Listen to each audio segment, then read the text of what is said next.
Revisto. Uma crónica semanal de Norberto Pires.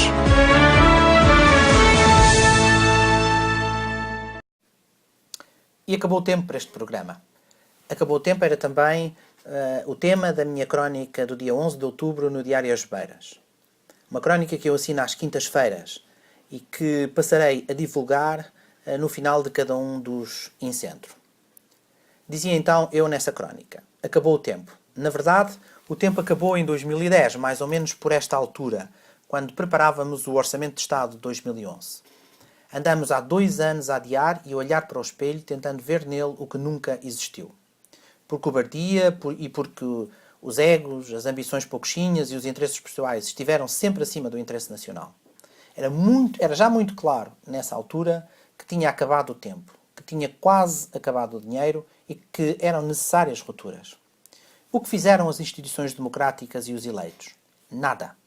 Aprovaram um orçamento que todos sabiam que era irrealista, não resolvia os problemas dos portugueses e, pior, não podia ser colocado em prática. Como não podia deixar de ser, 6 meses depois o governo demitiu-se e foram marcadas eleições. Mas o fundo do poço ainda não era exatamente ali. Faltava um degrau.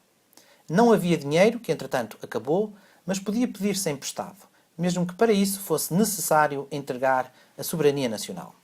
E foi o que se fez. E se calhar se pode fazer de novo, limitando ainda mais a soberania desta nação quase milenar. Com o dinheiro emprestado e com as receitas que não discutimos nem aprovamos e que agora se reconhecem como excessivas e desajustadas, o país penou durante 18 meses e chegou ao fundo. Não se resolveu o crónico desespecismo. Não se resolveu o persistente problema de competitividade da economia. Não se introduziram reformas estruturais. Falharam clamorosamente todas as metas de controle de déficit e de racionalização da máquina do Estado, bem como todas as promessas de reorganização administrativa. Com as receitas impostas pelo Fundo Monetário Internacional, Banco Central Europeu e União Europeia, a famosa Troika, a quem entregamos a nossa soberania, desceram os salários, aumentou o desemprego e decapitou-se a nossa já frágil economia. Por fim, em desespero, todos perceberam finalmente que tínhamos chegado ao fundo. Que tinha acabado o tempo. É pena que o tenham feito com 2 anos de atraso. Aos governantes e eleitos pede-se que sejam os melhores. Isto é, que sejam capazes de antever o futuro. De ser previdentes e que sejam capazes de encontrar portos de abrigo para acautelar o bem-estar do seu povo quando uma borrasca se aproxima. Com o mesmo cuidado e dedicação, devem gerir os recursos públicos como extensão das suas próprias finanças. Portugal precisa de se unir em torno de um projeto de médio e longo prazo.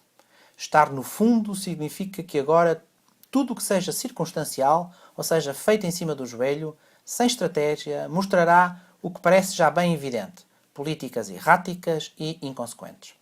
Precisamos todos de olhar para o espelho e perceber que muitos estão gordos, de tanto abusarem e sugarem impunemente os recursos nacionais. Que não há renovação, que as opções não são verdadeiras escolhas livres, mas antes imposições. É urgente mudar este cardápio em que votamos nas preferências já previamente feitas por outros.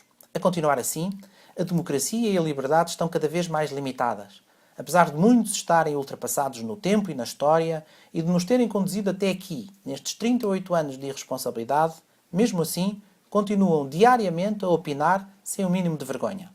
É preciso saber o que aconteceu e para onde foram os recursos nacionais. Necessitamos de mudar radicalmente e que a palavra mudar não seja uma mera campanha de marketing.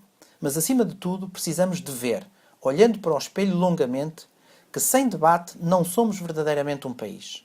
Um país com opções e pontos de vista diferentes, que não se resuma à irritante dicotomia entre deles e nossos, como se a vida nacional fosse um interminável Benfica Sporting.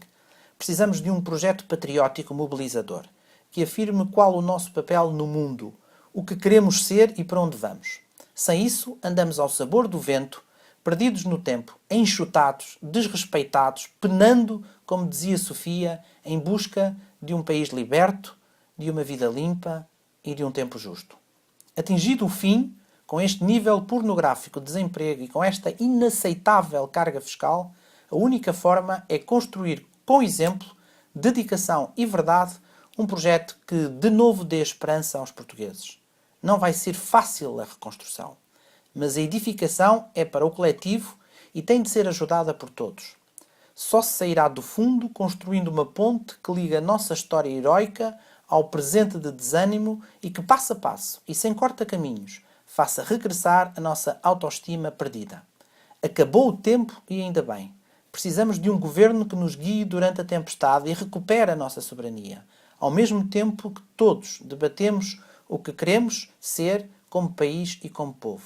Depois, será a altura de refundar este país e prosseguir definitivamente com as nossas vidas. Até para a semana.